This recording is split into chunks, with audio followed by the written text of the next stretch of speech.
Bismillahirrahmanirrahim. Assalamualaikum warahmatullahi wabarakatuh.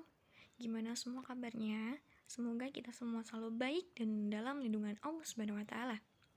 Jadi kami dari kelompok 5 dengan anggota sebagai berikut. Kami akan menyajikan sebuah materi yaitu mengenai gas.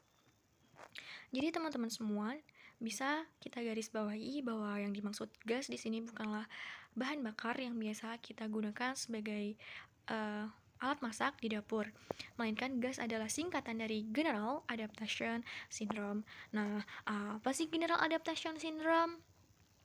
Sebelumnya, kalian pernah tidak mengalami stres? Pasti kita semua pernah kan mengalami stres. Lalu, kita bayangkan, apa sih yang terjadi pada tubuh kita ketika kita mengalami stres? Nah, bener banget. Jadi, gas adalah suatu adaptasi tubuh kita terhadap stres.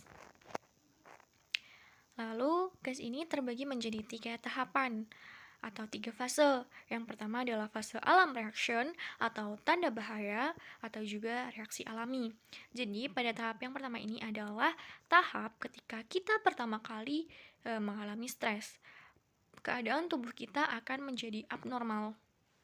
Jantung kita yang semula-mula memompa dengan normal, maka akan memompa lebih berat sehingga tekanan darah kita akan semakin naik.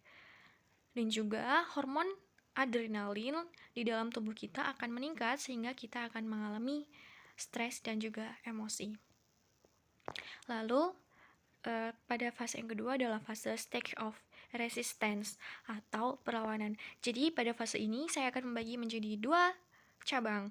Cabang yang pertama ketika kita berhasil beradaptasi dengan stres. Dan cabang yang kedua adalah ketika kita tidak sanggup beradaptasi terhadap stres. Ketika kita berhasil beradaptasi dengan stres, semula-mula anggota tubuh kita yang abnormal akan menjadi normal kembali.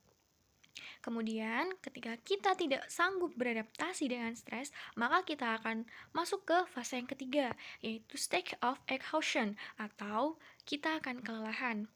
Karena stres yang terus-menerus dan seorang individu itu tidak mampu mengendalikan, maka dia akan mengalami